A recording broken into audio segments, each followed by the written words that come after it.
Hello students, how are you all? Last time we learned about double displacement reaction and displacement reaction. Okay. Now today it is our last topic, oxidation and reduction, and then after some subtopic corrosion and rancidity. Okay. So it is the most important topic. Okay so please concentrate करो, ठीक है। Oxidation reduction समझना important है, क्योंकि जब आप 11-12 science से हो, जब आप स्टार्ट करेंगे तब यहीं से आपका केमिस्ट्री वो स्टार्ट होगा, ठीक है। सो ये हमें पता होना चाहिए। ओके, ऑक्सीडेशन और रिडक्शन।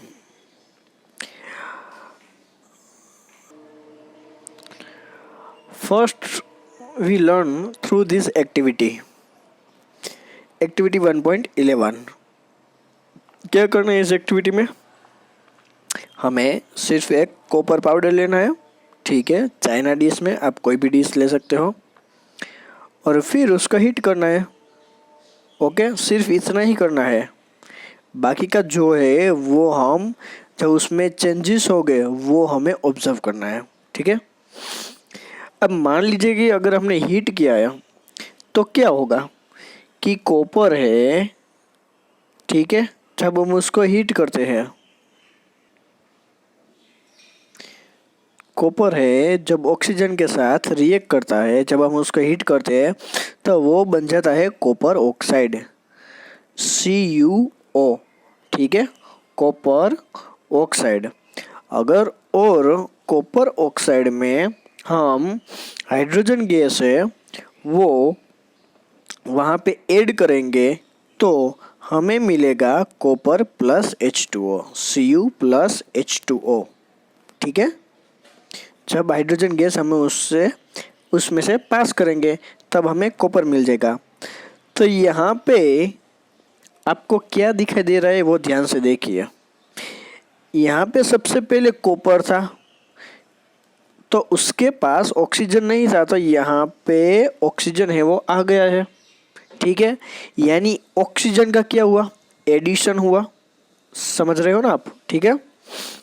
फिर यहाँ पे देखो, यहाँ पे CuO है तो यहाँ वहाँ से ऑक्सीजन है वो रिमूव हो गया, वहाँ पे ऑक्सीजन लेस हो गया, तो हमारे पास क्या बचा?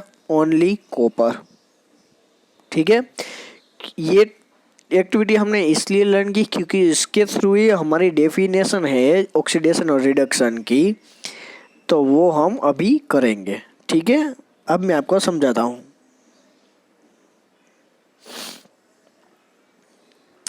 देखो, ऑक्सीडेशन प्रोसेस है वो किसे कहते हैं?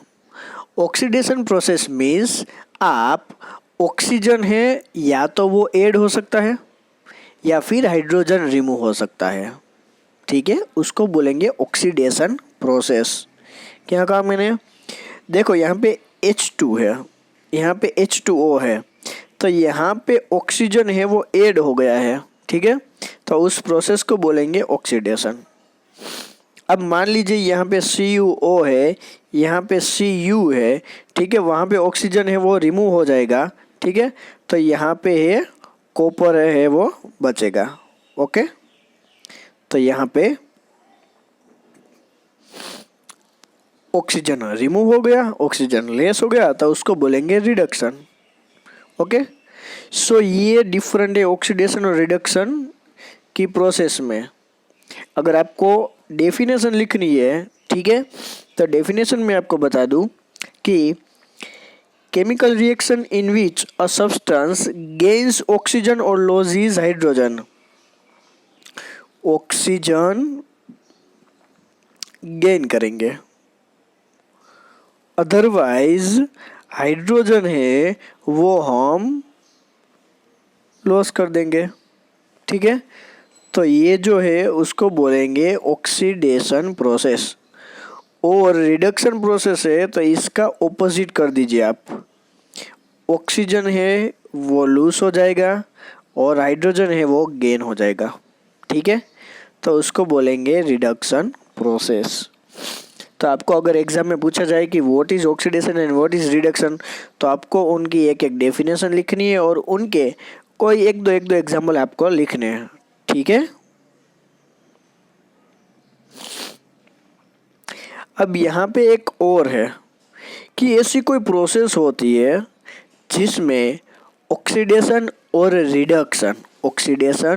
रिडक्शन दोनों एक साथ होते हैं, यानी ऑक्सीजन भी गेन होगा तो हाइड्रोजन रिमूव होगा, ये दोनों प्रोसेस साथ में हो सकती है। तो जब जब दोनों प्रोसेस साथ में हमें देखने को मिलती है तो उसको कहते हैं हम रेडॉक्स रिएक्शन। ओके, चलिए देखते हैं। देखो यहाँ पे ZnO है, यहाँ पे जिंक है, तो ZnO में से ऑक्सीजन है वो रिमूव हो गया है, ठीक है।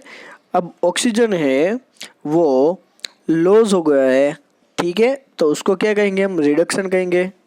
और यहाँ पे कार्बन के पास ऑक्सीजन है वो आ गया है कार्बन में से, कार्बन मोनोऑक्साइड, तो वहाँ पे ऑक्सीजन गेन हुआ है, तो उसको कहेंगे ऑक्सीडेशन प्रोसेस। ओके, यहाँ पे एक और है MnO2 plus 4HCl, MnCl2 plus 2H2O plus Cl2। तो यहाँ पे क्या होगा कि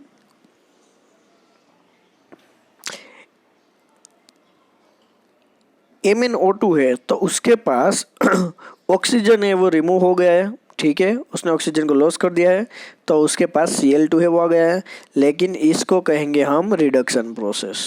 हमें तो सिर्फ ये देखना है कि क्या गेन किया और क्या लूज किया। ओके, अब 4HCl है, ठीक है, तो यहाँ से HCl तो यहाँ से Cl देख लो, तो यहाँ पे हाइड्रोजन है वो लॉस हो गया, ठीक है, तो उसको हम कहेंगे ऑक्सीडेशन प्रोसेस। तो ये बहुत ही सिंपल है रिएक्शन, ठीक है, तो रेडॉक्स रिएक्शन है। और यहाँ पे जो भी हमने अभी मैंने आपको समझाया वो यहाँ पे लिखा हुआ है, ठीक है, तो आप रीड कर लीजिए।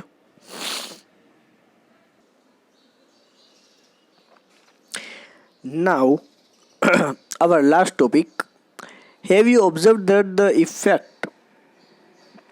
effects of oxidation reaction in everyday life?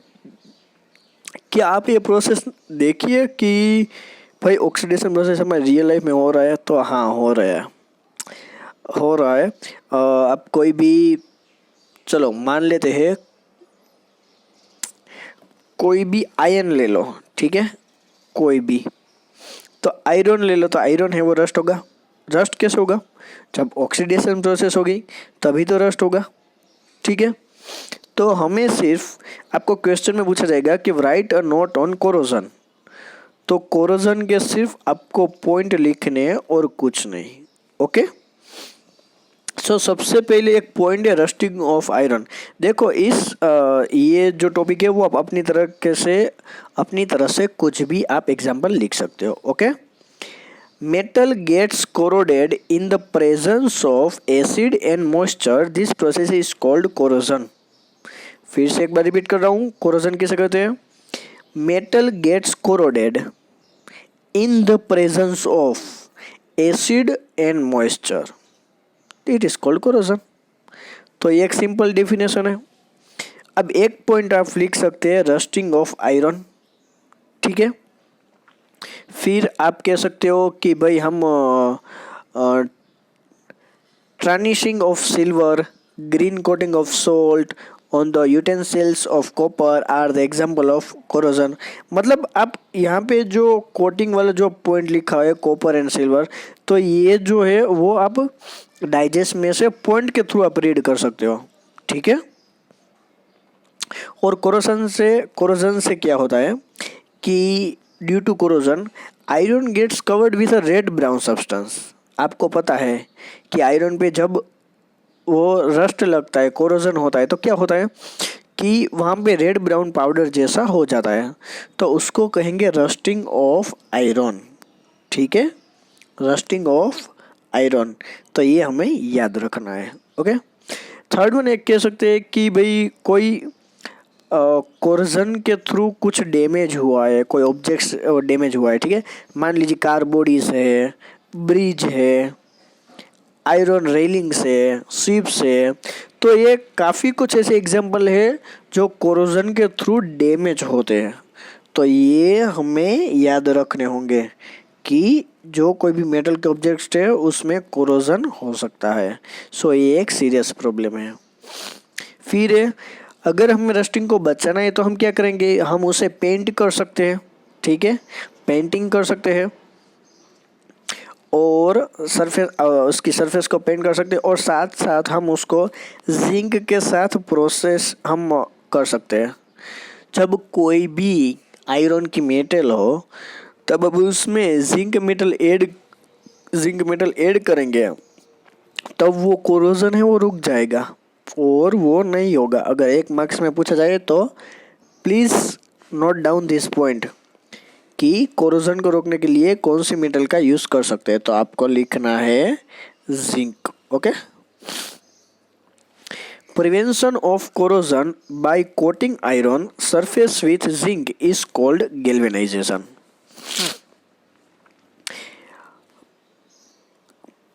उस प्रोसेस को हम क्या कहेंगे, हम जब कोरोजन को प्रिवेंशन करते हैं, ठीक है, कोटिंग करके, तो विद जिंक के साथ हम उसको प्रोटेक्ट करेंगे, तो उस प्रोसेस को क्या कहेंगे, गैल्वेनाइजेशन।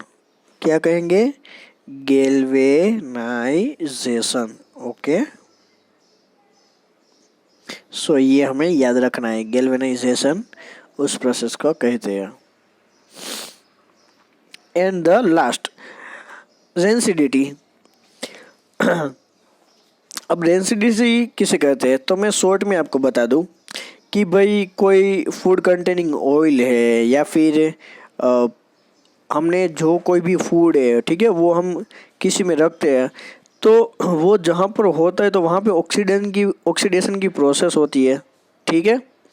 और ऑक्सीडेशन की प्रोसेस हमें पता है कि कोई भी अगर हम फूड हम बाहर रखें तो उसमें स्मेल आने लगती है, बैड स्मेल होती है, उसके टेस्ट में चेंजेस होते हैं। तो वो एयर, जब हम ओपन एयर में रखते हैं तब ये प्रॉब्लम होती है, तो उसको हम क्या कहेंगे, रेंसिडिटी कहेंगे, ठीक है। अगर हमें बचाना है, ठीक है, हमें उसको रेंसिडिटी से अवॉइड करना है। हमें फूड कंटेनिंग ऑयल है, फैट है, सब्सटेंस है, वो सभी क्या करते हैं, ऑक्सीडेशन को प्रिवेंट करते हैं। तो हमें क्या करना चाहिए कि हमें ऐसे सब्सटेंस को यूज़ करना चाहिए कि जब ऑक्सीडेशन प्रोसेस है उससे हम बच सकें, ठीक है। तो हमें एंटीऑक्सीडेंट सब्सटेंस है जो भी है हमें उसका यूज़ करना है। Okay. Food kept in airtight containers helps to slow down its oxidation and rancidity it's retarded।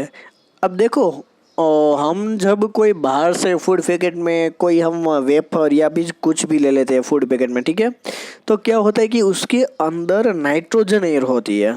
यानी अगर हम 1 साल के बाद भी अगर खोले तो भी वो फ्रेश होगी क्योंकि उसमें नाइट्रोजन एयर है। ओके, वहाँ पे ऑक्सीजन नहीं है, वहाँ पे नाइट्रोजन एयर है। तो वो क्या करते हैं कि कोई भी पैकेट है, कोई भी फूड है, तो उससे हमें प्रिवेंट करते हैं। ओके, सो ये थे हमारे all the topics. And last 1-2 question देख लेते हैं, चलो।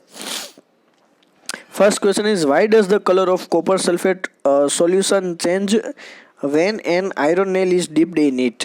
तो ये ऑलरेडी हमने कर लिया है, मैं सिर्फ आपको रिएक्शन बता दूं कि भाई कॉपर सल्फेट सॉल्यूशन है, उसमें Fe है, ठीक है, तो क्या हो जाएगा, FeSO4 और कॉपर है वो अलग हो जाएगा, ठीक है। तो ये आपको याद रखना है। Give an example of double displacement reaction other than the given in activity 1.10। तो ये आप डाइजेस्ट में से भी कर सकते हैं, अदरवाइज मैं आपको कह दूं कि Na2CO3 है, ठीक है, CaCl2 है, उसके साथ प्रोसेस करेंगे तो क्या होगा, देखो Na और Cl, तो यहाँ पे NaCl अलग हो जाएंगे और फिर ये दोनों CaCO3 वो अलग हो जाएंगे। तो ये हो गई हमारी double displacement reaction. And the last, चलो ये इसमें क्या हो रहा है वो हमें देखना है ऑक्सीडेशन और रिडक्शन में। फॉर Na+O2 तो NaO2, तो यहाँ पे क्या होगा कि सोडियम मेटल है, तो यहाँ पे सोडियम के पास ऑक्सीजन है वो आ गया है, यानी ये क्या है, ऑक्सीडेशन प्रोसेस है। ठीक है, नेक्स्ट हम देखते हैं CO है, तो यहाँ पे हमें सिर्फ कहना है कि CO में से यहाँ पे Cu हो गया। ठीक है, तो वो वहाँ पे रिड्यूस हो गया है।